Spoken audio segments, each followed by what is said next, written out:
ಧೀ ಕರಗ ಶಕ್ತೋತ್ಸವ ಶ್ವೇತ ಮಲ್ಲಿಗೆಯ ಶಕ್ತಾದ್ವೈತ.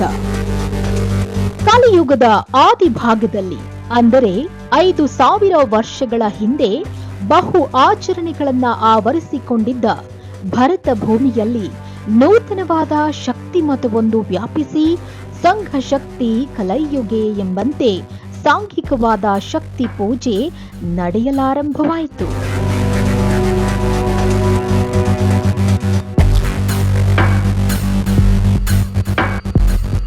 ಈ ಶಕ್ತಿಗೆ ಓಂಕಾರ ಶಕ್ತಿ, ಚಿತ್ಪತಿ, ವಾಹನಿ ಶಕ್ತಿ, ಕರಗ ಮಹಾಶಕ್ತಿ ಎಂಬ ನಾಮಾಂತರಗಳು ಅನೇಕವಾಗಿವೆ.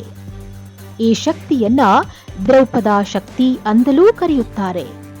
ಪರಮೇಶ್ವರನ ಪತ್ನಿಯಾದ ಪಾರ್ವತಿಯ ಅಂಶವೂ ವಿಷ್ಣುವಿನ ಪತ್ನಿಯಾದ ಲಕ್ಷ್ಮಿಯ ಅಂಶವೂ ಸಹ ಈ ಶಕ್ತಿಯಲ್ಲಿ ನೆಲೆಗೊಂಡಿದೆ ಎಂಬುದು ಈ ಶಕ್ತ್ಯಪಾಸನ ಮೂಲ ಮಂತ್ರದ ಬೀಜಾಕ್ಷರಗಳಿಂದಲೇ ವ್ಯಕ್ತವಾಗುತ್ತೆ. ಇದಕ್ಕೆ ಮಹಾಭಾರತದಲ್ಲಿಯೂ ಆಧಾರವುಂಟು. ಮಹಾಭಾರತದ 68ನೇ ಅಧ್ಯಾಯ 156ನೇ ಶ್ಲೋಕದಲ್ಲಿ ಭೀಷ್ಮ ಕಸ್ಯಪುಲೆ ಸ್ವಾಧಿ ರುಕ್ಮಿಣೀ ನಾಮತಃ ದ್ರೌಪದಿ ತ್ವತ ಸಂಜಂಚೆ ಶಚೀಭಾವದ ನಿಂದಿತ. ಶಚೀದೇವಿಯು ರೌದ್ರಾಂಶಳೆಂದು ಇಂದ್ರಾಕ್ಷಿಯಲ್ಲಿ ಪ್ರಸಿದ್ಧ. ಸ್ವರ್ಗಾರೋಹಣ ಪರ್ವ 4ನೇ ಅಧ್ಯಾಯದಲ್ಲಿ 14ನೇ ಶ್ಲೋಕ ಶ್ರೀವೇಷ ದ್ರೌಪದಿ ರೂಪಾತ್ವದರ್ಥ ಮನುಷ್ಯಂಗತ ಆಯೋಜಿತ ಲೋಕಾಂತತ ಪುಣ್ಯಗಂಧ ಯುಧಿಷ್ಠಿರ. ವಾಯುವಂಶ ಸಂಭೂತನಾದ ಭೀಮಸೇನನಿಗೆ ರೌದ್ರಾಂಶ ಇರುವುದರಿಂದಲೂ ದುರ್ಯೋಧನನ ಕುಲಕ್ಷಯಕ್ಕೆ ಕಾರಣೀಭೂತಳಾದ್ದರಿಂದಲೂ ಅಷ್ಟಮೂರ್ತಿಯಲ್ಲೊಂದಾದ ಅಗ್ನಿಯಲ್ಲಿ ಹುಟ್ಟಿದವಳ ಅದರಿಂದಲೂ ರೌದ್ರಾಂಶವಿರುವುದಾಗಿ ಸನಾತನದಲ್ಲಿ ತಾಳೆಗರಿಗಳಲ್ಲೂ ಉಲ್ಲೇಖಿಸಲ್ಪಡುತ್ತೆ. ಇಂತಹ ದೇವಿಯು ನಂಬಿದ ಭಕ್ತರನ್ನ ಪರಿಪಾಲಿಸುವಂಥವಳಾದ್ದರಿಂದಲೇ ಸತ್ಯ ಸ್ವರೂಪಿಯಾದ ಈ ಶಕ್ತಿಯನ್ನ ತಂಡೋಪತಂಡವಾಗಿ ಸರ್ವರು ಆರಾಧಿಸುತ್ತಾ ಕರಗ ಶಕ್ತೋತ್ಸವಕ್ಕೆ ಸಮರ್ಪಿಸಿಕೊಂಡಿದ್ದಾರೆ.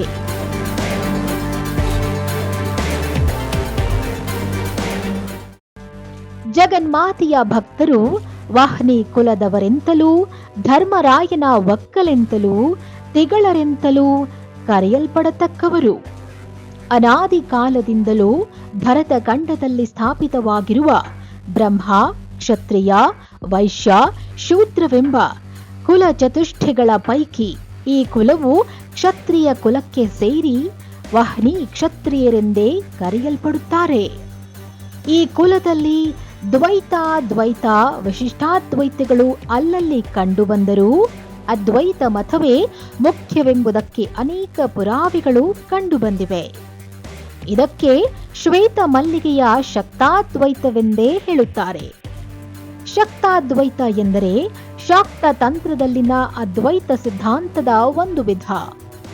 ಇದು ಶಕ್ತಿ ಪರಮಾತ್ಮ ಮತ್ತು ಜಗತ್ತು ಅಥವಾ ಶಿವ ಒಂದೇ, ಆದರೆ ದ್ವೈತದಂತೆ ಭಾಸವಾಗುವ ತತ್ವವನ್ನ ಪ್ರತಿಪಾದಿಸುತ್ತೆ. ಈ ಸಿದ್ಧಾಂತದಲ್ಲಿ ಶಿವಶಕ್ತಿ ಅಥವಾ ಪ್ರಜ್ಞೆ, ಪ್ರಕೃತಿ ಒಂದೇ ನಾಣ್ಯದ 2 ಮುಖಗಳಂತೆ ಪರಿಗಣಿಸಲ್ಪಡುತ್ತವೆ.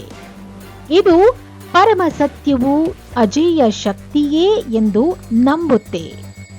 ಕರಗೋತ್ಸವವನ್ನ ಕ್ರಮವಾಗಿ ಗೌಡ, ಗಣಾಚಾರಿ, ಪೋತರಾಜ, ಕರಗ ಪೂಜಾರಿ, ದರ್ಗಾ ಪೂಜಾರಿ, ಗಂಟೆ ಪೂಜಾರಿ, ವೀರಕುಮಾರರು, ಬಾಂಕಾದಾಸಯ್ಯ, ಕುಲಸ್ಥರು, ಪ್ರಭತಿಗಳು, ಧರ್ಮಕರ್ತ ಜಮಾವಳಿಯಲ್ಲಿ ಅನ್ಯೋನ್ಯವಾಗಿ ನಡೆಸುತ್ತಾ ಬಂದಿದ್ದಾರೆ.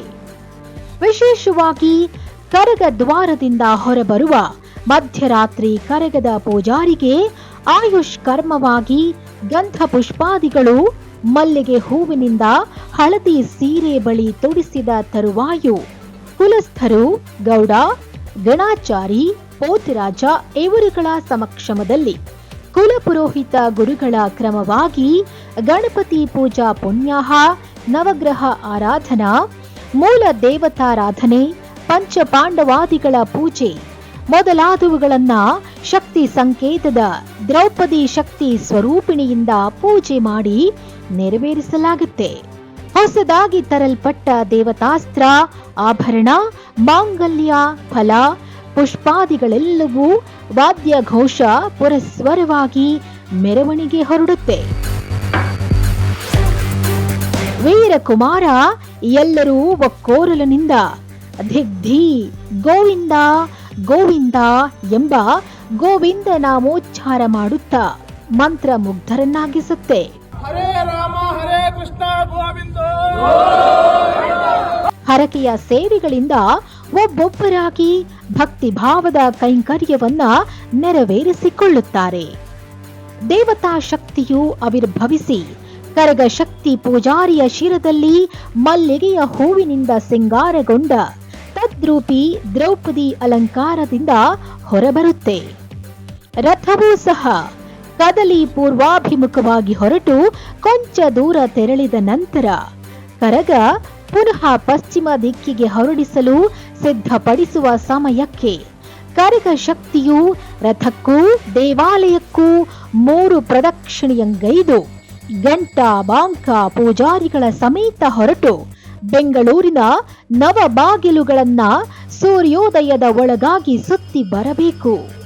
ಇದು ತಲತಲಾಂತರಗಳಿಂದಲೂ ನಡೆದುಕೊಂಡು ಬಂದಿರುವ ಕರಗದ ಧಾರ್ಮಿಕ ವಿಧಿವಿಧಾನಗಳಾಗಿವೆ. ಧರ್ಮ ಮತ್ತು ದೇವರು ಎಷ್ಟು ಶ್ರೇಷ್ಠವಲ್ಲವೇ?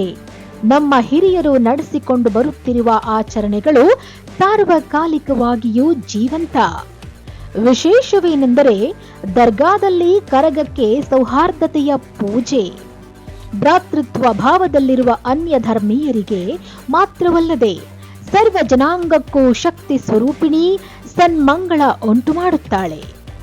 ಪುರಾಣ ವಚನದಲ್ಲಿ ರಾಜ್ಯವನ್ನಾದರೂ ಬಿಡು, ಶಿರವನ್ನಾದರೂ ಕೊಡು, ದೇವತಾ ರಹಸ್ಯ ಮಂತ್ರವನ್ನ ಮಾತ್ರ ತಿಳಿಸಬೇಡ ಎಂದು ಹೇಳಿರುವುದನ್ನ ನೋಡಿದ್ರೆ ತಮ್ಮ ಶರೀರಕ್ಕಿಂತಲೂ ರಾಜ್ಯಕ್ಕಿಂತಲೂ ದೇವತಾ ಭಕ್ತಿಯು ಎಷ್ಟರ ಮಟ್ಟಿಗೆ ನೆಲೆಗೊಂಡಿತ್ತು ಎಂಬುದು ಇದರ ರಹಸ್ಯವಾಗಿದೆ. ಯಾವಾಗಲೂ ನಿಗೂಢವೇ. ಕರಗ ಪೇಟೆಗಳನ್ನ ಸುತ್ತುತ್ತಾ ಜನಸ್ಥೋಮದಿಂದ ಪೂಜೆ, ದೇವಸ್ಥಾನಗಳಿಂದ ವಿಶೇಷ ಪೂಜೆ ಸ್ವೀಕರಿಸುತ್ತಾ ಹಾಗೆಯೇ ಮಸ್ತಾನ್ ದರ್ಗಾಕ್ಕೂ ಸಹ ದ್ರೌಪದಿ ದೇವಿ ತೆರಳಿ ಪೂಜೆಯನ್ನ ಸ್ವೀಕರಿಸುತ್ತಾಳೆ. ಅದು ಶಕ್ತಿ ಸ್ವರೂಪಿಣಿಯ ಅಗೋಚರ ಆರಾಧನೆಗೊಂದು ನಿದರ್ಶನವೇ ಸರಿ.